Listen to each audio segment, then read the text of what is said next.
நீங்கள் கேட்டுக்கொண்டிருப்பது HelpAge India Thamaraikulam முதியோர் கிராமத்திலிருந்து ஒலிக்கும் கடல்வாணி. இந்த நிகழ்ச்சி மூத்த குடிமக்கள் தயாரித்து வழங்கும் அனுபவம் 2.0. நிகழ்ச்சியை தொகுத்து வழங்குபவர்கள் National Institute of Social Defence, Ministry of Social Justice and Empowerment, Government of India மற்றும் மீடியா ஃபார் கம்யூனிட்டி ஃபவுண்டேஷன். நிகழ்ச்சியின் கருத்தாக்கம் national coordinator doctor R Sridhar. மேலும் ஹெல்பேஜ் இந்தியா கடலூர் ப்ராஜெக்ட் தலைவர் திரு வேணுகோபால் ராமலிங்கம் மற்றும் ஹெல்பேஜ் இந்தியா கடலூர் இயக்குனர் டாக்டர் சத்யபாபு.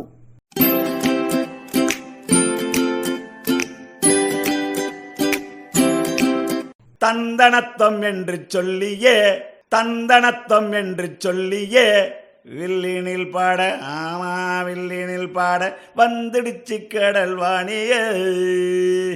நல்ல நல்ல கருத்துக்களை நாங்களும் தினமும் பாட சொல்ல வந்த கருத்துக்களை நீங்களும் தினமும் கேட்க வந்துடுச்சு கடல்வாணியே.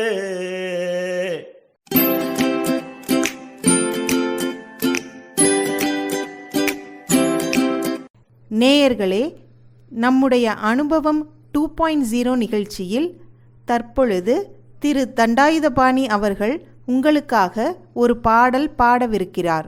மேலும் விவசாயம் மற்றும் அவர் கொண்டாடிய பொங்கல் பண்டிகை பற்றிய சுவாரஸ்யமான நிகழ்வுகளை நம்மிடம் பகிர்ந்து கொள்கிறார். கேட்கலாமா? வணக்கம், என் பேர் தண்டாயுதபாணி. கடந்த 7 ஆண்டுகளாக முதியோர் இல்லத்தில் தங்கி இருக்கின்றேன். இந்த முதியோர் இல்லத்திற்கு சார்பாக இன்று நடந்த பொங்கல் நிகழ்ச்சியில் நானும் கலந்து கொண்டு என்னால் எனக்கு தெரிந்த பல பாடல்களில் இந்த ஒரு பாடலை முதியோராகிய உங்களுக்கும் தெரிந்து கொள்ள வேண்டும் என்று ஒரு நோக்கத்தில் என்னால் முடிந்த அளவு பாடுகின்றேன். தவறு இருந்தால் மன்னிக்கவும், நல்லதை எடுப்போம், தீயதை தள்ளி விடுவோம். பாடுறேன், கேட்குறீங்களா? நான் ரெடி, நீங்கள் ரெடிங்களா? வெரி குட், சந்தோஷம். சமரசம்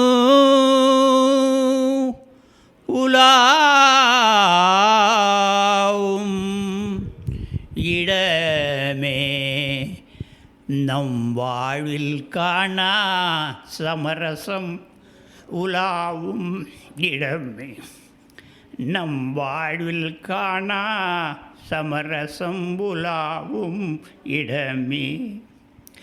ஜாதியில் மேலோர் என்றும் தாழ்ந்தவர் கீழோர் என்றும் பேதமில்லாது எல்லோரும் சேர்ந்திடும் வீடு, தொல்லையின்றியே தூங்கிடும் வீடு. உலகிலே இதுதான் நம் வாழ்வில் காணா சமரசம் உலாவும் இடமே, நம் வாழ்வில் காணா சமரசம் உலாவும் இடமே. ஆண்டி இங்கே, அரசனும் இங்கே, அறிஞனும் இங்கே, அசடனும் இங்கே. ஆவி போனால் போனபின் கூடுவார் இங்கே. இதுதான் நம் வாழ்வில் காணா சமரசம் உலாவும் இடமே. ஆண்டி இங்கே, அரசனும் இங்கே, ஆவி போனபில் கூடுவார் இங்கே. ஆகையினால் இதுதான் நம் வாழ்வில் காணா சமரசம் உலாவும் இடமே. சேவை செய்யும் தியாகி சிங்கார போகி, ஈசன்கோர் பாதம் தந்து நந்திடும் யோகி. ஈசன்கோர் பாதம் தந்து தன்னை நாடிடும் யோகி. எல்லோரும் இங்கே உறங்குவதால் இதுதான் நம் வாழ்வில் காணா சமரசம் உலாவும் இடமே. சமரசம் உலாவும் இடமே நம் வாழ்வில் காணா சமரசம் உலாவும் இடமே. இந்த பாடல் வந்து எனக்கு எங்கு இசையை கேட்டாலும் நான் எனக்கு ரசிக்க பையா. எனக்கு அந்த பாடலின் கருத்து ரொம்ப பிடிச்சிருக்கு. உங்களுக்கு பிடிச்சிருந்தால் கேட்டுங்க, இல்லைன்னா உங்களுடைய கருத்தை இது பண்ணிக்கணும். இந்த தைப்பொங்கலில் விவசாயம் சம்பந்தமாக நான் கற்ற விவசாய கல்வி அறிவை உங்களுக்கு பகிர்ந்து கொள்ள விரும்புகின்றேன். நான் ஒரு 2 ஏக்கர் நிலம் சொந்தமாக மின் இணைப்புடன் இருந்தது எனக்கு. அது கால சூழ்நிலையின் காரணமாக நான் அதை விற்பனை செய்துவிட்டேன். இப்போது வந்து இது பண்ணுறேன், உங்கள்கிட்ட என்னுடைய நினைவுகளை உங்களுக்கு பகிர்ந்து கொள்கிறேன். 1988 விவசாயத்துக்கு 35வது வயதில் நுழைஞ்ச. விவசாய அறிவு ஒன்றுமே தெரியாது, விவசாயம் அவ்வளோதான்.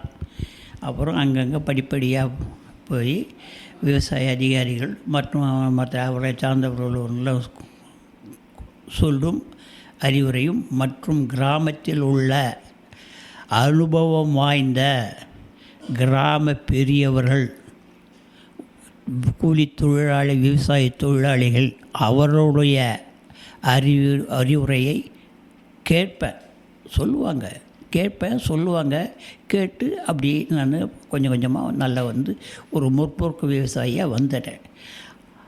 கரும்பு விவசாயத்தில் நெல்லிக்குப்பம் ஏடி பேரையில் ஒரு COC 671 ரகம் கரும்பை யாரும் விவசாயிங்க அதிகமாக பயிரிடலை. அதை என்கிட்ட சொன்னாங்க. அப்புறம் நான் சொன்னாங்க, சில விவரங்களெல்லாம் இப்படியெல்லாம் செஞ்சிங்கன்னா நல்ல ஒரு விவசாயம், இந்த கரும்பு நல்லா பலன் கொடுக்கும் அப்படின்னாங்க. எனக்கு முன்னால் 1 மாதம் முன்னால் விவசாயம் கரும்பு நடவு செய்த விவசாயிக்கும் நான் அவர் ஆலையின் கரும்பு விவசாயி சொன்ன ஒரு அறிவுரையின் பேரில் செஞ்ச விவசாயமும் 10 மாதத்திலே எனக்கு அறுவடை வந்துவிட்டது. COC 671 கோகா 671 வரை ஒரு நல்ல கரும்பின் சாறு, கரும்பு கட்டுமானம் அதெல்லாம் நல்லா இருக்குன்னு சொல்லி அதை இது பண்ணாங்க. அது ஒரு 7-8 வருடங்கள் நல்ல ஒரு உச்சத்தில் இருந்தது. அது ரெட் ராட்னு சொல்லி சிகப்பு கரும்பு அழுகல் நோயினால் அந்த ரகம் தடை செய்யப்பட்டுச்சுங்க. நீங்களும் பார்த்துங்க. 2வது, நீங்கள் ஒவ்வொரு முறையும் விவசாயம் செய்யும்போது விவசாய அதிகாரிகளும் ஆலை நிர்வாகிகளும் சொல்கிற அந்த விதைக்கரணைகள் தேர்வு, மருந்து தெளித்தல் அதிலெல்லாம் நல்லா பாருங்கள். இயற்கை உரம் அதிகமாக இடுங்க. அதுதான் என்னுடைய அனுபவத்தை நான் சொல்கிறேன். அதுவும் ஒரு குறிப்பிட்ட அளவுக்கு ரசாயன உரங்க அதிகமாக விவசாயத்தில் இந்த ஆங்கில மருந்துகளெல்லாம் இது பண்ணாதீங்க. அதில் வந்து ரொம்ப நாளைக்கு நிலச்சி நிற்கிதுன்றாங்க ஒரு என்னுடைய குறிப்பு. மிளகாய், இந்த இதெல்லாம் காய்கறியெல்லாம் பறிவிடும்போது அந்த மருந்து விரைவாக முதிர்ச்சி அடையணும், அதிக பலன் கொடுக்கணும்னு சொல்லி சில ஊக்க மருந்துகளை தெளிக்கிறாங்க. அது வந்து நமது மனித உடலுக்கு பின்னாளில் இடைதவறாக இருக்குது. என்னுடைய அனுபவம் அதுதான் நான் உங்களுக்கு சொல்கிறேன். நீங்களும் யோசனை செஞ்சு அதை செய்யுங்க. இந்த பொங்கல் நாளில் உங்களுக்கு நான் கேட்டுக்கிறேன். இந்த கரும்பு விவசாயத்துக்கு முன்னால் நான் என் இளமைய காலத்தில் பொங்கலை பற்றி ஒரு சில வார்த்தைகள். எங்கள் வீட்டில் இப்போ தானே எல்லாம் இந்த ஜாதி மாடு அது இதுன்றாங்க. நாட்டு மாடுகள் இருக்கும். நாட்டு மாடை வச்சு வீட்டில் 2 மாடு தான் இருக்கும். ஆனால் வீட்டில் எங்கள் வீட்டுக்குன்னு சொந்தமானு பார்த்தா ஒரு 20 மாடு இருக்கும். ஒவ்வொரு கிராமத்துலேயும் ஏழை விவசாயிங்க கையில் பொறுப்பில் அந்த மாடை விட்டுருவாங்க. அவங்க அந்த மாடை வளர்த்து அதில் வர ஜீவனம் செய்வாங்க. எங்களுக்கும் எங்கள் வீட்டில் இருக்கிற இடத்துக்கு தகுந்தவாறு மாடு கன்றுன்றவுடனே எங்கள்கிட்ட கொண்டு வந்து விட்டுருவாங்க. அதுக்கு அவங்களுக்கு வளர்ப்பு கூலியாக ஏதோ தருவாங்க. அது எனக்கு என்ன ஞாபகம் இல்லை அதில். ஆனால் அது நாட்டு மாடனுடைய தரம் வேறுங்க, இப்போ இருக்கிற மாடனுடைய தரம் வேறையாக இருக்குங்க. அதனால் நாட்டு மாடு இயற்கை உரம் விடுங்க, பசுந்தாள் உரம் விடுங்க அப்படின்னு உங்களை கேட்டுக்கிறேன். பொங்கலில் நிறைய இது தமிழர்களுடைய திருநாள், மேன்மை பொருந்திய திருநாள் பொங்கல், பெரும்பொங்கல், வள்ளுவர் தினம், கருநாள், வெறுநாள் அப்படின்வாங்க.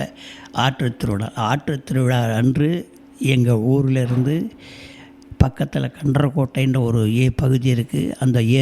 அந்த ஆற்றில் பெண்ணை ஆற்றில் தென்பெண்ணை ஆற்றில் ஊர்லேருந்து நிறைய போய் அங்கே பண்டிகையை கொண்டாடுவோம். ஆற்றில் கட்டுச்சோறு அப்போ வண்டியில் ஏதோ பொதுவாக போட்டு வண்டியில் அண்டாவலாக வண்டி எடுத்துக்கிட்டு வண்டியில் சாப்பிடுவோம். இப்போல்லாம் டிராக்டரு, லாரி, வேனுக்குன்னெல்லாம் வந்துடுச்சு. அப்போது என்னுடைய இளமை காலத்தில் கட்டை வண்டி கடக்கு மடக்குன்னு போவோம். அது அனுபவமே வேறு. வயல்வெளி வழியாக பணப்பாக்கம் கன்றக்கோட்டை வழியாக அந்த ஆற்றுக்கு போய் ஆற்றுல குளிச்சுட்டு அங்கே தேங்காய், பழம், படையலெல்லாம் வச்சு கரும்பெல்லாம் வச்சு படைச்சி சந்தோஷமாக சாப்பிடுவோம். சந்தைக்கடைன்னு சொல்லிவிட்டு அந்த காலத்துலலாம் கிராமத்துலேருந்து அந்த கடைங்க விற்கும், வியாபாரம் பண்ணும். பொரி, பொட்டுக்கொள்ளை, இந்த முறுக்கு, அது இதெல்லாம் சின்ன கடை. இப்போல்லாம் ஃபேஷனாக போச்சு, எல்லாம் கவரு, பேக்கெட்டு, அது அப்படியே வந்துடுது. அப்போல்லாம் அந்த மாதிரி இருக்கும். அதை வாங்கி தின்னுக்கிட்டு பொரி உண்டை, வெள்ளைப்பொரி உண்டை, அது இதெல்லாம் சாப்பிடுவோங்க. நல்லா இருக்குங்க. அந்த காலகட்டம் உணவு தரமும் வேறு, ரகமும் வேறு. ஆனால் இந்த காலகட்டத்தில் எல்லாருமே பாக்கெட் ஃபுட்டு தான்றாங்க. அதை எளிமையை வெறுக்கிறாங்க. நல்ல ஒரு ஆடம்பரம், கூடுதலாக விலை, அதில் தான் விரும்புகிறாங்க. விலைவாசியை பொறுத்து அந்த காலகட்டத்தில் எங்களுக்கு ஓரணா கொடுத்தா பெரிய தொகை. இன்று 10 ரூபா 100 ரூபா கொடுத்தா கூட என்ன தாத்தா 100 ரூபா கொடுக்குற அப்படின்ற காலகட்டம். 60 ரூபாயில் நான் மெட்ராஸில் 64, 65 ரூம் வாடகை 3 ரூபா. மீதிக்கு எல்லாம் செலவுக்கெல்லாம் 3 வேளையும் சாப்பிடுவேன். ரயில்வே கேட்டில் 30 பைசா டிஃபனு, கீதா கஃப்னு 2-3 பெரிய ஹோட்டலுங்க. அதில் ஒரு வேளை சாப்பாடு 22 ரூபா ஒரு புக்கு. அதை வாங்கின்னு ஒரு வேளை சாப்பாடு. மீதி காலையிலும் ராத்திரிக்கும் 30 பைசா டிஃபன் சாப்பிட்டு வாழ்க்கையை நடத்தினவன் நான். ஆடம்பரம் விரும்புவேன், ஆனால் அனாவசியமாக விரும்ப மாட்டேன். அதனால் இந்த பொங்கல் பண்டிகையில் நியாயமான செலவுகளை கடைபிடித்து நல்லபடியாக நீங்களும் உங்களை சார்ந்தவர்களும் எல்லோரும் நலம் வளம் பெற்று வாழும் இந்த இனிய வாய்ப்பளித்த நிறுவனத்திற்கும் மற்றும் உங்களை சார்ந்தவர்களுக்கும் உங்களுக்கும் எனது நன்றியை தெரிவித்துக் கொள்கிறேன். வணக்கம். நேயர்களே, இந்த அனுபவம் 2.0 நிகழ்ச்சி இத்துடன் நிறைவு பெறுகிறது. இந்த நிகழ்ச்சியின் ப்ராஜெக்ட் கோஆர்டினேட்டர் ஆஷிஷ் திவாரி மற்றும் பூஜா முராடா. நிறைவாக சீனியர் சிட்டிசன் உதவிக்கான டோல் ஃப்ரீ ஹெல்ப்லைன் நம்பரை உங்களுக்காக ஞாபகப்படுத்துகிறேன். 145667. இந்த டோல் ஃப்ரீ எண் காலை 8 மணியிலிருந்து இரவு 8 மணி வரை செயல்படும். மீண்டும் அடுத்த அனுபவம் 2.0 நிகழ்ச்சியில் சந்திக்கிறேன். நன்றி, வணக்கம்.